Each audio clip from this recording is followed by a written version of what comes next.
keep track of. But I want to welcome you. Thank you for being here. This is the Center of Addiction and Faith, and we're embarking on a 4-week book study with author Caroline Beidler and her book, The Downstairs Church. So grateful you're here today, excited about doing this with you. There are a lot, as I said, a lot of folks registered and coming in. So if you would take a second, go to your chat page and click on chat, tell us your name and what city, state you're from. It'd be fun to see where everybody's coming from today. My name is Pastor Ed Treat. I'm the founder and director of the Center of Addiction and Faith. Here at the center, we're working to awaken faith communities to better address addiction. It's become a huge crisis and it's growing worse all the time.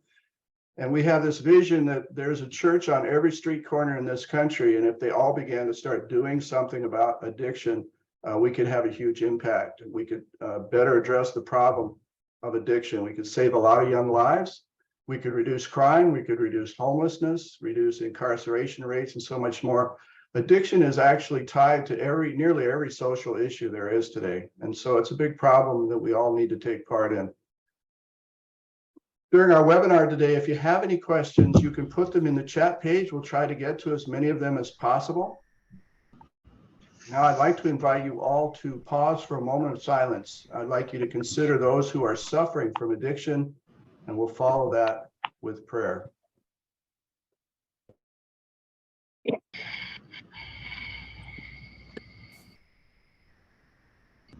We thank you, God, that you are always present.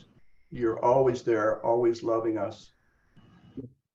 Keep us mindful of your presence as we join together to better understand addiction and how the church can better serve those who struggle. God, we ask that you watch over those who struggle with addiction. Keep them safe until they can find recovery. And may your church on earth become a place where they can find hope and new life. And God, we would ask that you would always grant us the serenity to accept the things we cannot change, the courage to change the things we can, and the wisdom to know the difference. Amen. Michelle Butler is our host for these next 4 weeks. Michelle is a board member of the Center of Addiction and Faith. She's originally from Central Florida, but has been a lifelong learner and a traveler for most of her life. In 2014, Michelle received her MA in community counseling from Regis University in Denver with a focus on trauma and addiction studies. Michelle brings to the Center of Addiction and Faith over a decade of professional and personal experience with substance abuse and mental health fields. She's a wealth of diverse experiences in direct and indirect client care, program development, evidence-based research, advocacy, and social justice. Michelle, thank you for leading this important book study, and I turn it over to you. Thank you, Pastor Ed. Well, my name is Michelle Butler, as Ed just said, and I am super excited to have this giant in the field join us today. Caroline Beidler is an MSW. She's an author, recovery advocate, and founder of the storytelling platform Circle of Chairs. Her new book, Downstairs Church, Finding Hope in the Grit of Addiction and Trauma, is available anywhere you buy books. With almost 20 years in leadership within social work and ministry, she is currently a consultant with JBS International, and also a team writer for the Grit and Grace Project. I love that name, Grit and Grace. She's a blogger. I hear the Andy Griffith theme. How appropriate. She is a team writer for the Grit and Grace Project, as I mentioned, and she's a blogger at the global recovery platform In the Rooms. I am a fan of In the Rooms. If anybody has not checked out that awesome resource, I would highly recommend it. She is also a founder and visionary of the annual International Women's Day Global Recovery event presented by the She Recovers Foundation. Caroline is living in Tennessee with her husband and twins, where she enjoys hiking in the mountains and building up her community's local recovery ministry. We are so blessed and honored to have Caroline with us today. Caroline, the floor is yours, and we are super excited to be a part of your movement with the Downstairs Church Fellowship. Take it away. Oh, thank you so much. Oh my goodness, it's so wonderful to be here. And I just want to thank the Center of Addiction and Faith for opening up this discussion. If you all have followed me on social media or, get my emails, you know that all folks are welcome to this space. So not just faith-based pathways. And it's always important for me to say that. I want to make sure everyone feels welcome. And, when I hear people read my bio and you mentioned, being a giant in the field, it just, I kind of want to chuckle because that's not how I feel at all. I feel so just grateful that I've been redeemed into a life of recovery. And I was talking at in a recovery space in a meeting a couple of days ago, and people were talking about losing loved ones. And, there was a woman there who lost someone she cared about that day to overdose. And it's led me lately, especially with August being, International Overdose Awareness on August 31st, about, my role, my small role, the small part that I can play within the recovery community, because, I am still here. In my book, I talk about my own overdose experience and being brought really close to death multiple times repeatedly and experiencing tons of trauma. And I talk about other women in the book who've experienced very similar things. And, it just leads me to think about that question of, for those of us who do make it out day by day, it is a process, it's not a destination. But when we are given the gift of today, what can we do with that and how can we use it? So organizations like the Center of Addiction and Faith, I just love because you all are walking that, if you're in 12-step recovery or familiar with the 12 steps, walking in that service component of recovery, which is so foundational. So however you came here today, whether you're in recovery, yes, the gift of today, whether you're in recovery or supportive of recovery, a family member, maybe you work in the field, however you're showing up here today, I hope that we can learn something together in sharing our experience then and recognize, all of us are coming from similar places, regardless of what our bios say, right? None of us is truly, I quote unquote, like a giant in the field. And I do appreciate though that, does like my ego appreciates that. But we're given a gift and an opportunity to show up and to be of service. And so with that being said, I hope, we can all consider some of those things as we move along. I'm going to drop in the chat right now, and I'm so glad. So if you're joining, please drop in where you all are coming from. If you haven't gotten the book club kit yet, no worries. I'm going to ask some questions today. We're going to have a conversation based on some of those questions in the book club kit. It's free. Just go to my website. There's the link. You can download that. But I wanted to let you know a little bit about what to expect over the next month. If you're like me, I like to know what to expect. So here we go. All right, the rundown. So each of the 4 weeks, we're going to be going along with questions from the guide. But again, don't need to have it. You don't even have to have read the book. Okay. And we'll be discussing a couple questions from it. The study, that guide, is actually meant to be done in an in-person small group setting. So I hope that after this month, if you feel moved to, called to share that study with wherever your group is. Maybe it's in a church, maybe it's not, maybe it's in a downtown, maybe it's in a recovery community center, a treatment center, a recovery house. I hope you bring that. And I always share on all my platforms, if cost is ever an issue, that's why the guide is free. I'm more than happy to give away a digital copy of the book. I think it's very important. When we share messages of hope and recovery, we do that from a place of accessibility to all. So it's meant to do kind of an in-person study, but what's so neat about the virtual world, I don't know if you all feel this, but I just, a silver lining over the past couple of years we've been able to connect globally more virtually. So that's really exciting. So this month we will be able to have, go along with the guide, but in a little different format. And as we're moving along, I know some folks are more comfortable speaking, in front of others, some aren't. You can type messages in the chat. You can raise your hand and share. And I just ask, we ask that you all keep your sharing just to a couple minutes out of respect for other group members. If there's lulls, I don't know about you all, but I'm not a fan of Zoom silence. Okay. I might start bursting out into song. You don't know, we don't know what'll happen, but you're warned. Okay. So, but feel free to, if you feel moved to share. I do want to ask, I'm not sure, is the session being recorded? Because if it is, I just want people to be aware of that. It is. Okay, I see heads nodding. All right, so just be aware that the session is recorded. So if you have, any concerns around that, feel free to message any of the folks from the Center of Addiction and Faith. And, be kind, be a nice human being.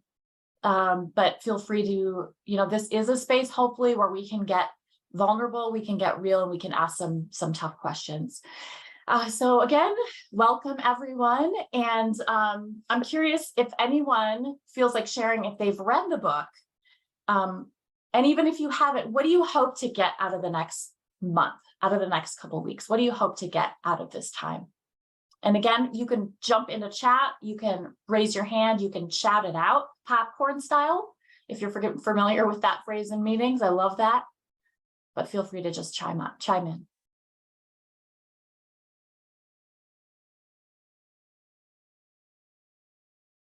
I'm Dee, and I'm a grateful alcoholic.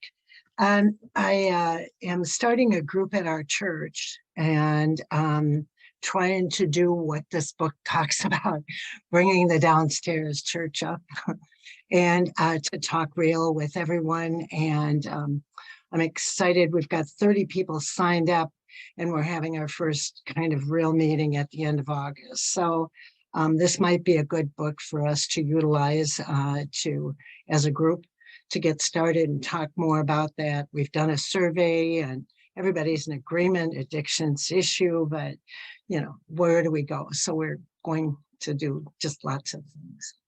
I'm grateful to have that. Thank you. Well, thank you so much for sharing. I love that. And I love that you've helped facilitate starting that conversation. Sometimes that's the hardest part, is getting started and just bringing people together in a room, but that's how it begins. That's great. Anyone else want to share why you're here, kind of what you hope to get out of the next month? Clarice has her hand up. Thanks. I'm just really excited to learn more and to have an opportunity to grow and learn with other people who have similar concerns and issues, and not just for myself, but also for people that I know and care about. And I'm really looking forward to this. Oh, thank you so much, Clarice, for sharing. And I have to say, I did a webinar talk for the Center of Addiction and Faith. This was months ago now, and Clarice reached out, we kind of connected.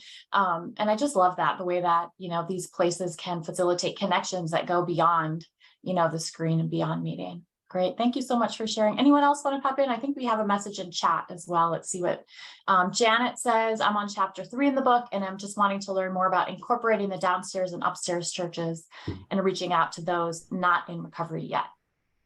Yes, Sarah has her hand up. That is it. Sarah, yeah, thank you. Yeah, similar to what other people said too. I mean, the connection, amazing. I am in long-term recovery from alcohol use. I work in the field as well.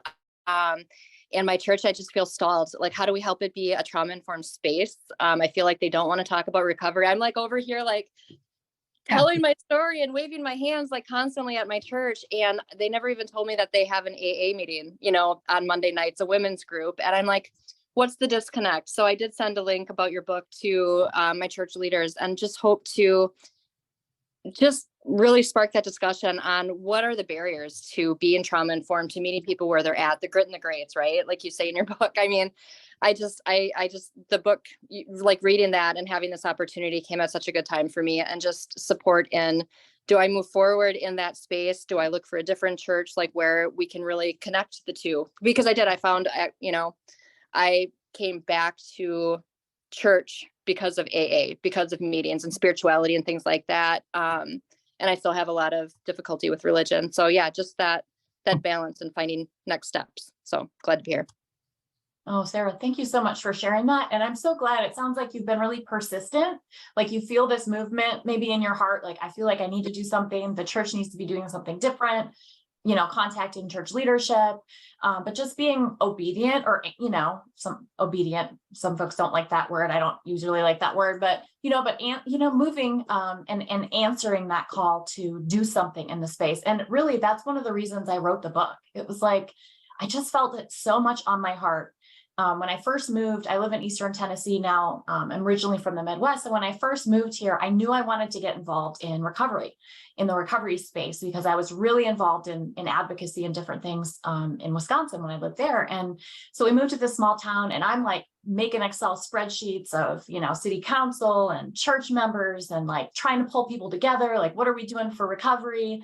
And in the small area where we lived, there was 52 churches.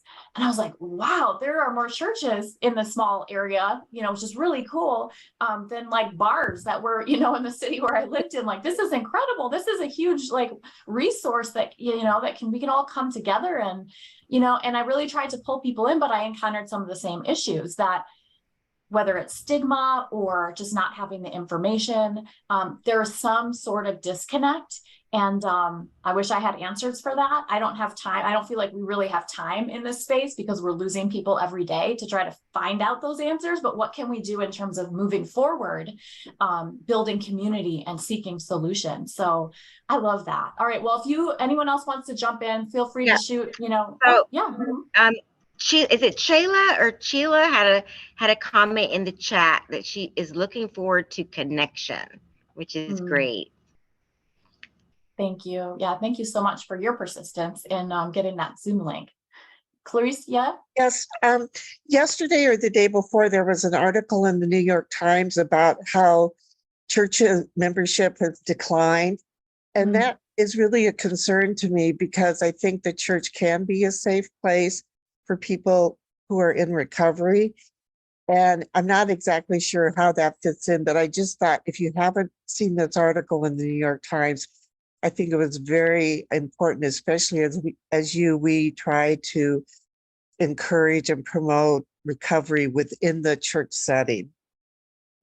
Yeah, that's great. If you have a link to that, I'd love to see it, or feel free to drop it in the chat. And I think when we talk about churches too, and I know from my own experience of really struggling with, religion and churches and all this stuff for so many years, that making sure, when we talk about recovery, that emphasizing the multiple pathways to get there.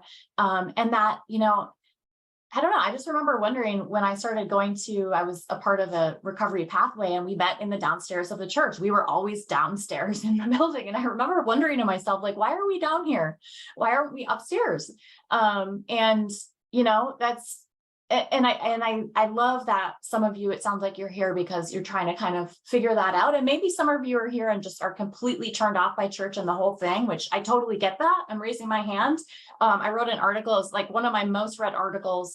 And I was really honest and vulnerable. Like, yeah, most of the time I really struggle too, and it's actually has a lot to do with this issue. Like, how are we showing up? How are we being of service?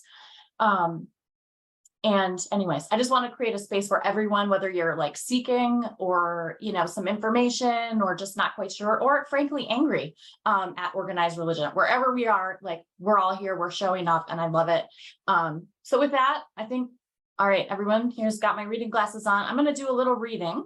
And I thought that could jump off our discussion, but I wanted to read just the first little section. Looks like my cat may be joining us for book club too here. And with the reading sections too, I do a neighborhood book club with just some local ladies. Oh, I love it. But if you feel like, oh, hey, there's a part of the book and I just really want to read this, and can we talk about it? Please do that. I love that. And I think that gives folks context, whether, you've read a section or not. So, okay, I'm going to read from the beginning. Page number 4, if you're have your book handy. If not, that is totally fine. This is where I talk about my friend Tanya, who I met in outpatient treatment. And this is how I chose to start the book. I'm quitting again, Tanya said with a sigh. I looked up and caught the unsure path her eyes made around the room. She looked scared but resolved. I wondered why she decided to give up smoking. Most of us were slow to do this, sticking to the arguably faulty opinion that drinking energy drinks and vaping, or smoking old school like Audrey Hepburn, would keep us relevant and sober.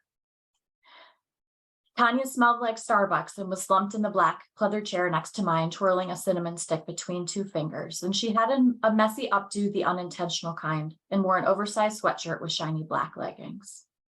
The rest of the room was filled with 20-somethings hiding behind our fluorescent balayage, lip piercings, geometric tattoos, or our less stereotypical looks, polos, and khakis or blue scrubs, button-ups with matching coach clutches.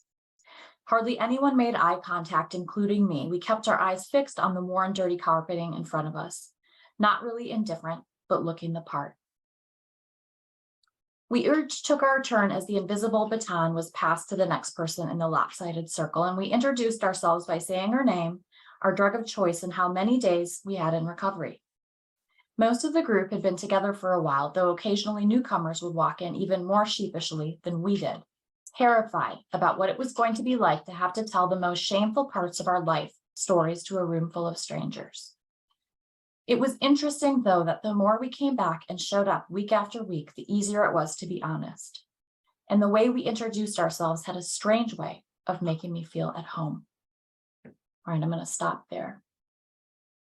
So I chose to start the book with the intent of, hopefully y'all can see my ring light in my glasses now, so I'm going to take that off. I was joking with folks, when you see me in person, my skin's not really this smooth. It's totally the lights, okay? I look much older in person, okay?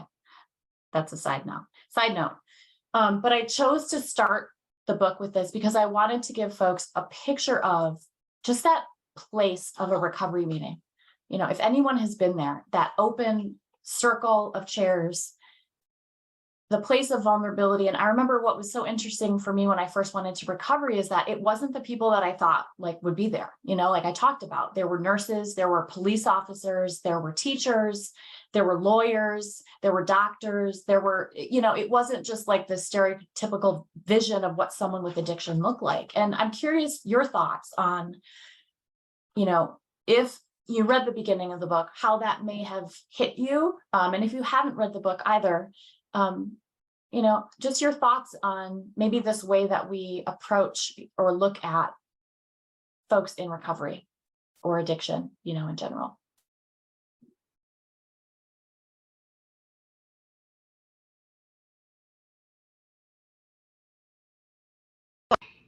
Feel free to raise your hand or your virtual hand.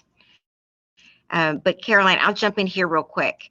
One of the two most common words in recovery that form connection is me too, right? So when we go through hard times, especially addiction, when you hear somebody else's story, almost like when you're in a meeting of AA and everybody's doing this, when you're sharing parts of your story, it doesn't matter whether we come from Yale or jail. I've heard in meetings today, addiction does not discriminate. So I love that you shared that story in your opening. I think that if the people are very brave and courageous who really take their recovery seriously, because I think that there's so many things that can get in the way and you can give up. So you have to be brave and courageous to keep on the path. Yeah, thank you so much for sharing. That is so true. Just having that, and I don't know if it, you know, the measure of humility too, to recognize like I'm coming, I'm showing up completely broken and a lot of times like destroyed with no other options, but to like, okay, I'm going to try this thing that people are suggesting and stepping into community when we're scared. Yeah, absolutely. Rochelle, looks like you have your hand up. I just wanted to add, I think it's really important in the church, especially, but wherever, is to know that I think maybe Michelle said it, the Me Too, you know, if we don't struggle with it ourselves, we probably know somebody who does, especially maybe substance abuse. But there's all kinds of subsidies that the church can relate to. I sat in one of our board meetings, and I know when we brought in Celebrate Recovery for the first time, you know, folks were having kind of a hard time with, you know, folks having the cigarettes so close to the sanctuary entry, and which, you know, valid, right? Let's move it. Let's make sure we're being aware of all of our members. But I said, well, maybe we should get rid of the donuts too, because there's an awful lot of folks walking around with unhealthy lifestyles. There's all kinds of them, right? Success, over exercising, overeating, you name it. If God doesn't get you with substance, he'll get you. There's all kinds of ways to numb pain. But I'll just end with that. I love that. That's a really good point. Yeah. And I joke, like, if you want to start a recovery ministry, make sure there's a smoking section. But yeah, add the donut section too. Definitely, coffee, like, and that's the thing. I think normalizing or just talking about addiction as one of many options that we as human beings have to escape, to numb, to really do anything else other than, oftentimes, what we need to be doing, or, how to have a connection with God. Yeah, that's a really good point. I love that. There's So- a comment in the chat. There's a comment in the chat from Heather. It says, when you're functional and employed, it's easy to feel like no one else like you has this problem. This is a good reminder that it is everywhere. Thank you, Heather. Yeah. Yeah, thank you. It is such a good reminder. And I think, Sarah brought up, trying to reach out to her church, and there's other folks who are trying to educate, other church members, maybe encourage beginning recovery ministries. That piece of starting with education, because I know for me, I'm in recovery. I'm just saturated. It's everywhere. I've got like the slogans on the walls, and I'm, writing books about it, and that's my day job, and it's my, evenings, and like, sometimes I forget that not everyone has had that experience. And so even some of what I see is like, well, doesn't everyone know that addiction doesn't discriminate? There was a point in time where I learned that. So I haven't always known that. So kind of coming back to, sometimes sharing some of that information and, putting on my social scientist hat a little bit. Research actually shows the more that we tell our recovery stories.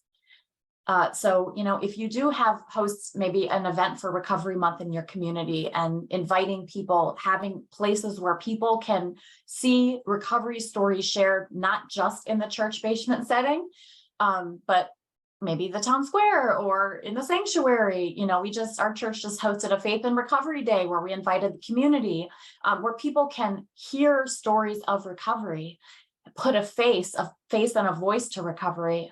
That can start breaking down barriers too. So it's really important to think about ways that we can bring that education to faith communities, and really all communities, maybe in a way that, doesn't hold that judgment, like folks are just doing something wrong or not getting it right. But, understanding that we all kind of start somewhere, and we don't always have the same kind of knowledge base. So I'm going to continue just a little bit here with our story of Tanya, to continue our conversation here.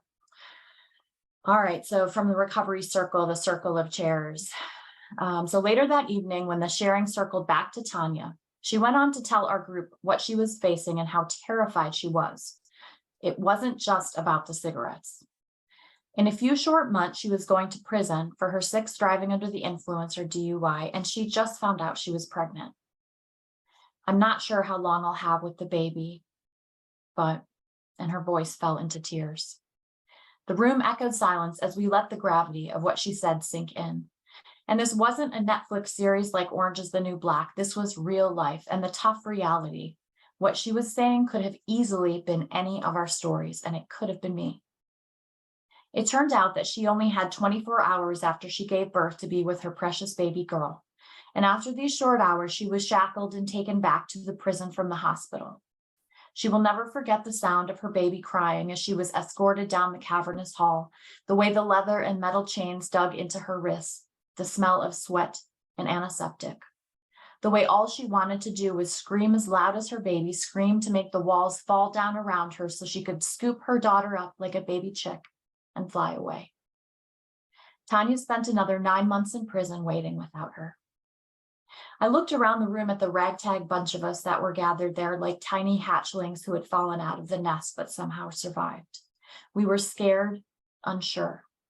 Some of us shook as we spoke, or our faces turned pink with flushes of both embarrassment and relief as we let each other into the darkest and most hidden parts of ourselves.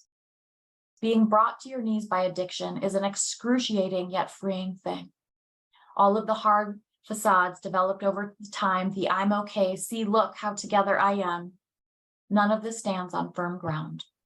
When you hit your version of rock bottom and are stranded in the shadowy depths, the only place left to look is up. The sacred lives in vulnerability.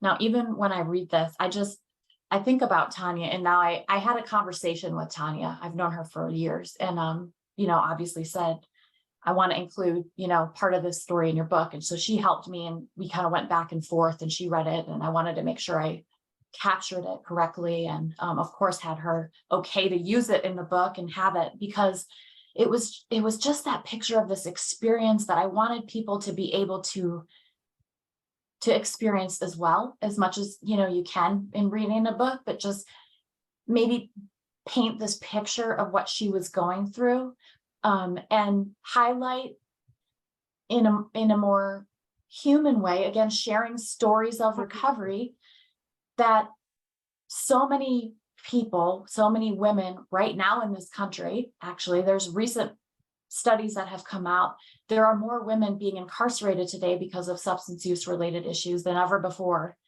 And so many are struggling with not just giving birth in prison, but being separated from their children, and, you know, all of these issues. I wanted to, and I know it's really heavy. I'm like, oh, should I start the book club with this? Yeah, it's kind of my style. If you don't know me, I'm like, let's just get real deep, real quick and intense. My husband likes to call me intense. I'm like, I'm not intense. He said, you're the worst kind of intense because you think you're really relaxed, but you're really not. I'm like, okay, that might be true. He knows me really well. So taking in this piece of how we've moved through Tanya's experience, maybe try to put yourself in her shoes. I don't know, how does that experience that I shared in this part of the book, how does that move you? What are you thinking right now? What's going on?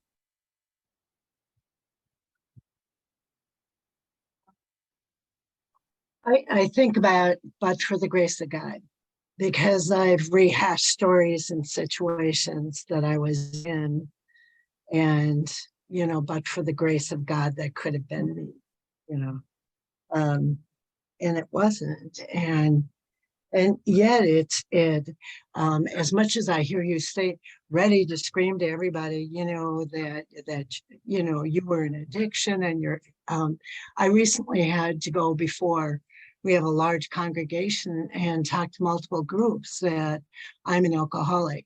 Now, I had less problems talking about that. You read from the book that that shame, or that talking about what you did in front of this group of people. But I actually did it in front of my whole congregation, in that saying I'm an alcoholic and telling the whole world out loud. I didn't want their judgments. I didn't want them judging me. And I think that's the biggest thing. We don't want to be judged. We want to be accepted and loved. That's what the head nodding, right? We want somebody to say, yes, you're right, you're right.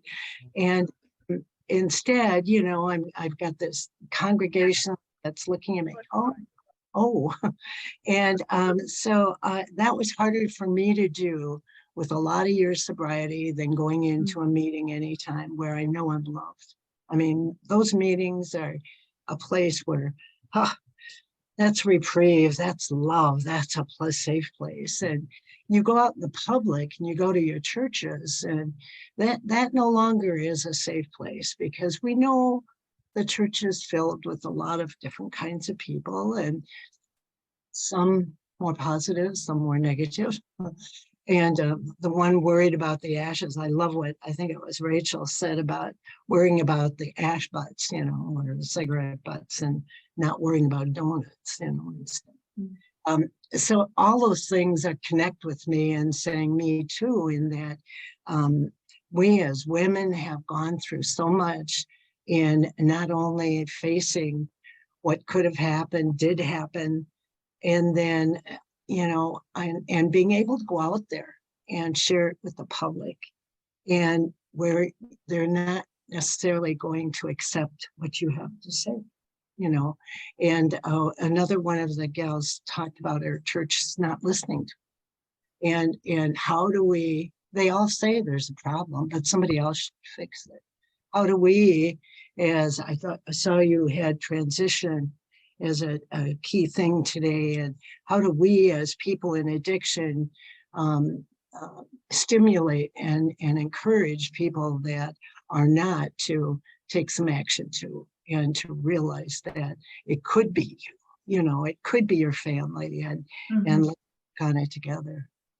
Yeah, yeah, so much there. Wow, thank you so much for sharing. And um, I I appreciate your just vulnerability and honesty, and saying like, look, it was a lot harder for me to share in front of my congregation than the recovery community, because just kind of being real and being, just out there about, being someone in recovery, that yeah, it's so hard and it's so challenging. And I think, with this, with the book and Tanya's story, I just remember it being it was so impactful to me at the time when I was sitting in that room with her in the circle, that she came in, and the place where she shared what she was about to face was in a room full of other people like her, other people in recovery. And we were all, while like her, very different, and we all experienced different struggles, but the common denominator in all of it is we showed up and we got real honest with each other about all the dirt and all the mess and all the brokenness. That was it.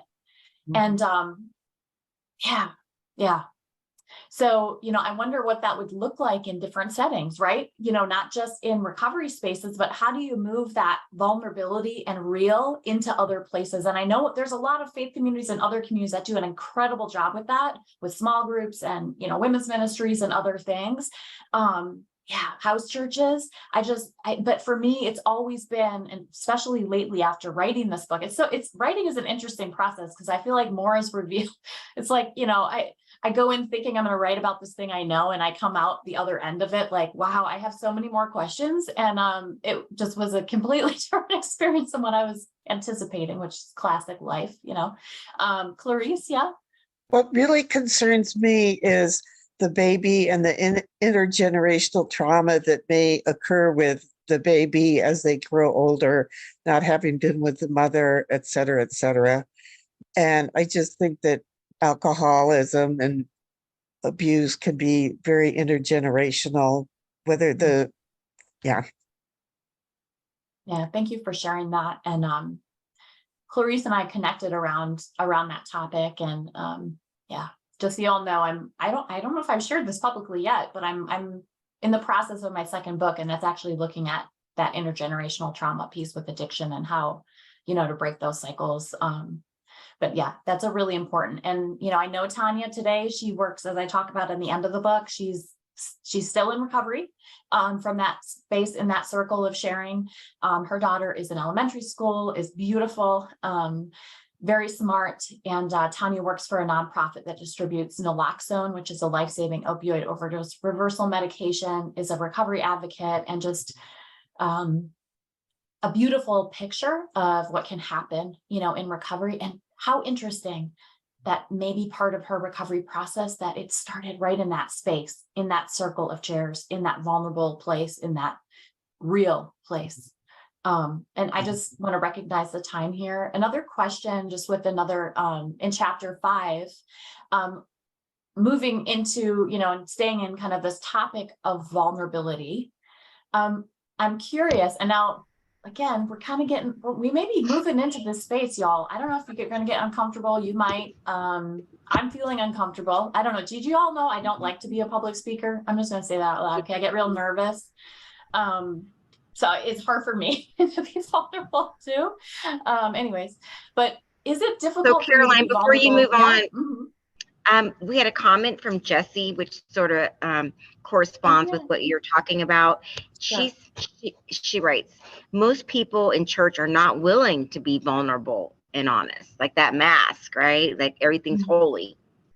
And yeah, that's a really good point. And I have to say, I spent most of my life, well, I don't know, I'm moving past middle age, so a good chunk of my life, just like that, living behind the mask. And I think so many of us do that. I know I can raise my hand there and still struggle with being totally honest and vulnerable. And one of the best ways that I've been able to move past that is when other people can model for me, or mentor, in a mentorship role, or just someone else that I can see who is being vulnerable, who is sharing their own stuff. Like I mentioned, our church recently had this Faith and Recovery Day, and I had to share some things in front of people that I wasn't super excited about. But what helped me do that was, right before me was another gentleman who did the same exact thing. And I could come up then and be like, okay, maybe that's not too, maybe I can do that too. And I know that I can speak for our local congregation. We actually have folks in,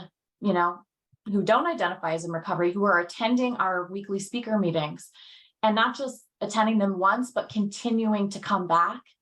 They're not in recovery, but there's something there, and they recognize that. And so if there's a space or a way that you all can invite folks into that, to maybe see what it looks like when someone is vulnerable about their mess, and how transformational that can be, that can be life-changing, and that can maybe spark folks to do the same. But I appreciate that comment. I think that's, true for many of us. Jesse, I apologize. Jesse is a young man. Not as young as you think. Oh, Can you hear me? yes, sir. I've had a recovery group at my church for probably about 5 years now, and we have had some success with I opened it up to people that were wanted to recover from anything from alcohol, drugs, pornography, gambling, divorce, whatever. Opened it up, and we did get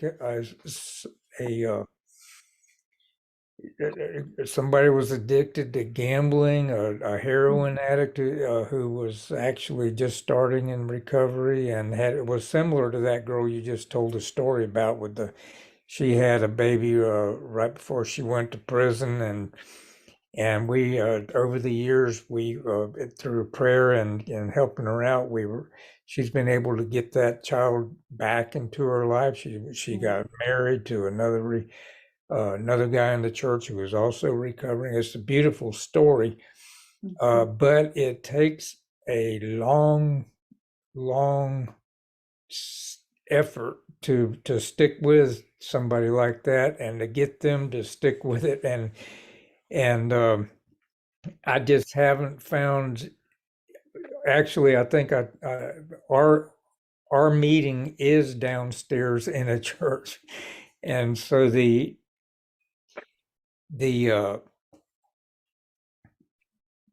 pastor of the upstairs church is not really as comfortable. He doesn't know. He's got his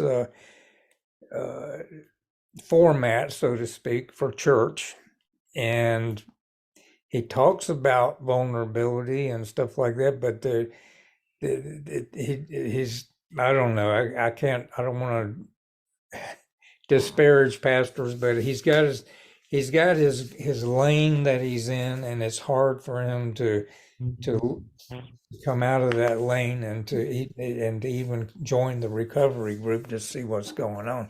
So I've just been the pastor of the recovery group, so to speak, and we have had some success, but getting people who are not in recovery or don't understand it to be vulnerable is just not something that I've found that is going to happen. It's just not going to happen unless there's some kind of pain involved. If they have a child or a relative, or have their own experience with some kind of trauma, they're not going to be vulnerable unless it takes pain, and all we can do is just kind of make it known that we're there for them. Anybody in the congregation who is willing to explore that in their lives. Hope I'm making sense. Yeah, absolutely. Thank you so much, Mr. Jesse, for sharing, and so appreciate. Sounds like your persistence, and how neat that your ministry is juxtaposed. You're downstairs, they're upstairs, but my guess is that staircase isn't quite as long. But to be able to have stories of like the woman that you talked about, experiencing what she did, having a changed life, now married, to another person in your ministry. I mean, what a testimony. And I don't know, maybe sometimes those quiet testimonies are more impactful than a lot of other things that we try to do that we think make more of a difference. I don't know. But maybe your ministry is having more of an impact on those folks upstairs than you think. But, you know, I hope you can continue doing what you're doing. And yeah, it's a marathon. It is my husband likes to say it's a grind, you know, it's not I wish it was just quick. And, you know, the ministry that we have at our church here in Eastern Tennessee, it's been a couple of years in the making, you know, it is just, we put one foot in front of the other. And that Faith and Recovery Day I told you about, you know what, I would love to say that the whole we had it in the gym, was packed full of people. There were mostly empty chairs. And that really saddens me because of what our community is going through. But we're, you know, persevering through and continuing on. And that one life change at a time, sometimes one moment at a time, you know, the work that is happening is just, it's beautiful and all in God's time. So thank you for sharing that. Well, can I add one thing? Absolutely. And the other aspect of this recovery ministry is that I was hoping that, you know, I've been in AA for years and I know many, many, many people in our area that I thought, well, this would be a great idea to get these people saved. And maybe they would, if I could combine recovery and Christianity and get some of my AA friends, that's been a really, really uphill battle too, because was like somebody shared before, the people in recovery just feel more comfortable with other people in recovery with their, you know, where they can smoke and cuss and chew and you know, be addicts, so to speak. I don't know, the crossover between say AA or NA and the church is difficult because the church still has that image of being so maybe judgmental is not the right word, but stiff, unapproachable, I would say. So, anyways, that's what drew me to this. The title of your book is really drew me because it's exactly what I'm trying to do is kind of get the stiff and the unstiff together, so to speak. Well, I appreciate, you know, your sharing. I'd encourage you to stay connected with the Center of Addiction and Faith. I mean, I love their mission and kind of, you know, what they're trying to do as well, which is bring those, you know, make that staircase between the upstairs and the downstairs church, kind of eliminate that, right? And kind of bring everyone to a level playing field. And again, sometimes that happens, you know, one life, one moment at a time. But I so appreciate your share. Anyone else have any thoughts on vulnerability? Maybe why it's difficult to be vulnerable, any challenges that you've had, you know, in your own maybe recovery or in your own community, faith community, any community? Come. No. Come here. Come here. Come on. It sounds like someone is calling their dog. I love Zoom. It's awesome. It's Dee, like, can you mute? Do you mind?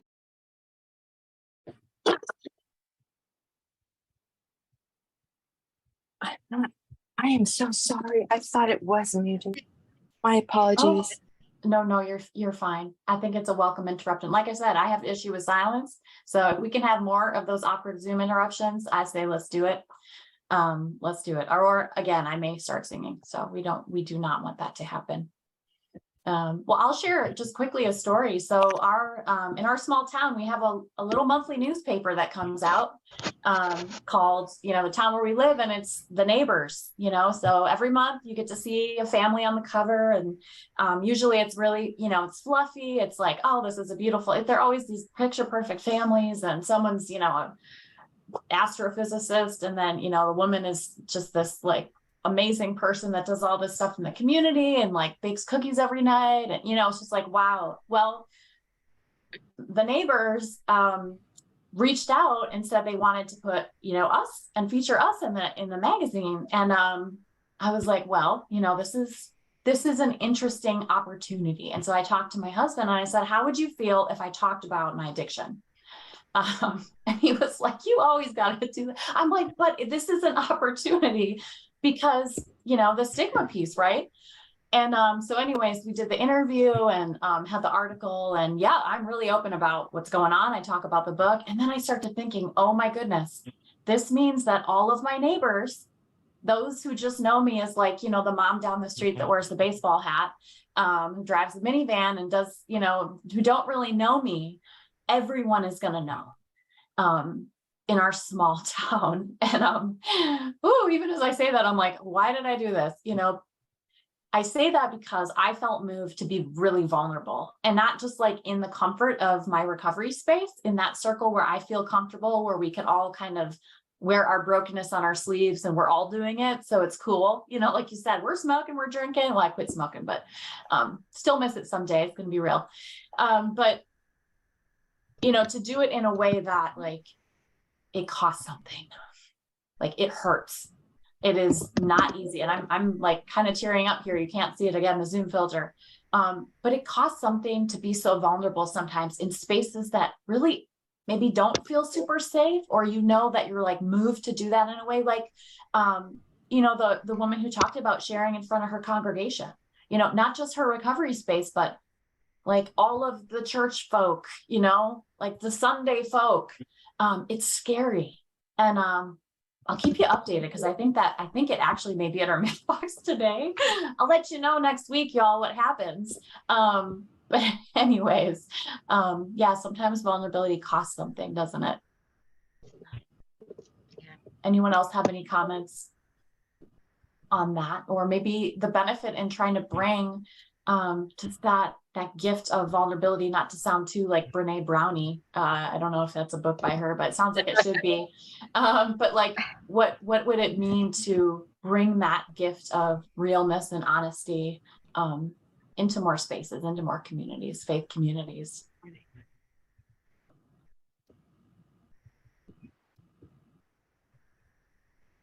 I guess I'll just share like shame and stigma. I work in the mental health field. I'm licensed. I'm a licensed psychologist, and talking about recovery in a space that you'd think would be open and like embrace you. The shame and the stigma like around that was really difficult.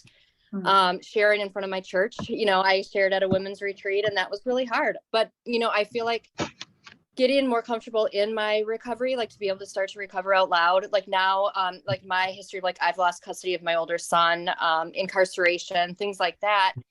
And now, I mean, God has blessed me, right? And like being able to share the story for the people that are vulnerable, that are still suffering. I get to work with people that are coming out of incarceration, and I get to be real with them. And my experience is now, instead of like living underneath, and it takes a while, like I'm not encouraging people like, oh, go out today and like share your pain and your toughest stuff, right? But like when you get to that good spot, it's celebrated now. Like I'm able to, I ended up in a position now where I can utilize and lean on that pain and experience, and meet people where they're at, and they're okay coming and talking about it.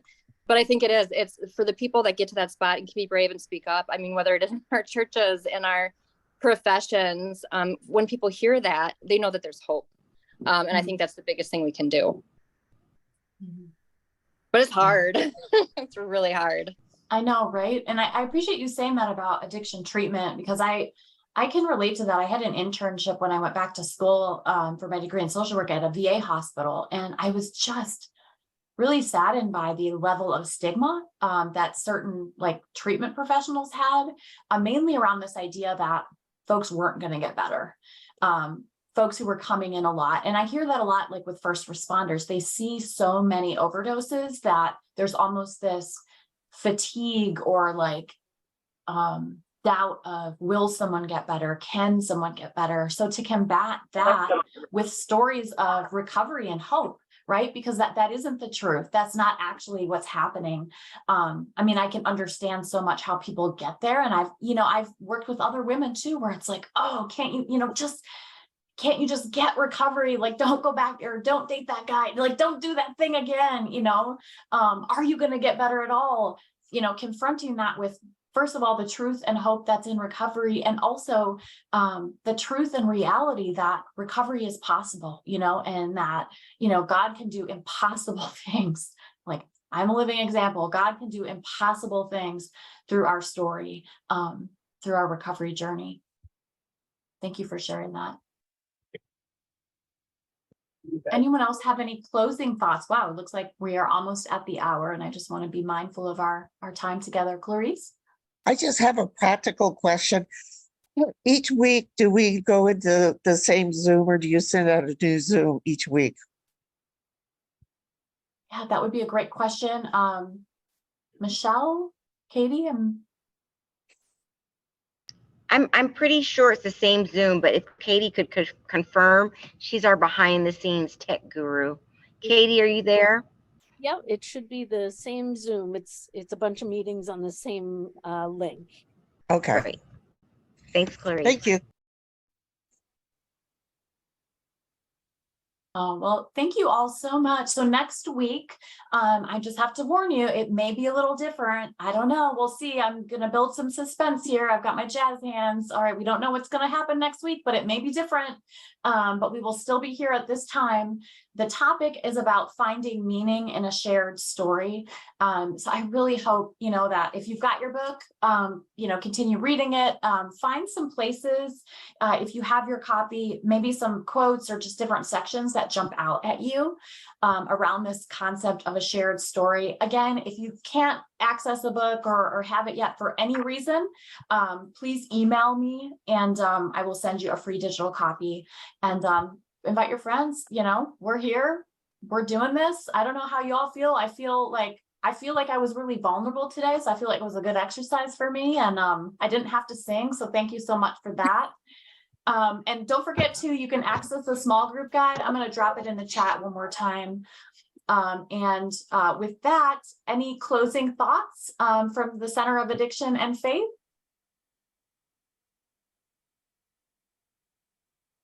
Yeah, I would like to say thank you. This has been an incredible conversation, and really connected with my experience of the church and the struggle that we have making that connection. When you open your book with that story, it took me back to one of my first experiences going to a 12-step group, and how scary that was, because people in recovery speak a language of vulnerability, and I was so not there that it's intimidating. I think that's part of the disconnect, is church people are really afraid of the language we speak, because we speak real and honest, and I think it scares folks. And I think that's part of the challenge, one of the walls that we have to break down.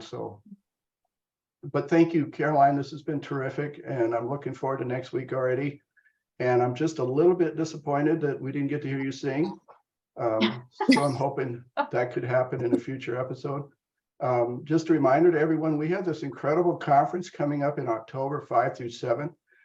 And I just wrote a devotional for it, a piece of announcement, but I talked about what makes that conference so special. And what's special about it is the language we speak there. That we are vulnerable at this conference. And I think people are just, it makes it feel like a mountaintop, because it feels so real and so genuine. And anyway, that conference is coming up October 5th through 7th. And this is recorded. It'll be available on our website. So if you want to review it or share it with someone, it'll be available for that. Katie will put it up for us. And then we have an app, a free phone app that's filled with great resources for church leaders. It's in your app store. It's free, and it's amazing what resources are on there. I can't even begin to list them. There's just a ton of resources. This session will be on that app coming up, along with a whole lot of other stuff. So go to your app store and look for Center of Addiction and Faith. But my great thanks to Caroline, and for Michelle, and for Katie behind the scenes. Thank you so much. God bless you all, and go in peace, serve the Lord. I know.